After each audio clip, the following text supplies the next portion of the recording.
Workers at all 7 UVM Health Network locations can now say they are unionized.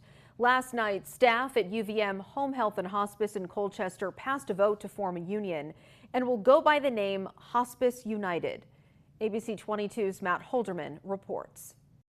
We need more security and more of a voice. Jeannie Sullivan is a bereavement counselor who's worked at UVM Home Health and Hospice for almost 30 years now, longer than her workplace has actually been part of the health network. But despite her decades of experience, she feels she doesn't have as big a say in decision-making at work as she would like. Prior to joining the network, I felt I had much more of a voice. She says that was part of what inspired her and others to form Hospice United, now the 7th and final UVMHN location to unionize. Sullivan hopes the two sides can now get to the bargaining table and negotiate a contract within the next 6 months or so, and she and her coworkers have a few other items at the top of their wish list too. I think for hospice, work-life balance and patient to staff ratios will be important, and pay. Although she has confidence the network and union can come to terms, she says there's already been one bump in the road. She says when they let their managers know they were organizing, the network responded and told them they would only recognize a union of nurses and LNAs, leaving out the other roles on the interdisciplinary team,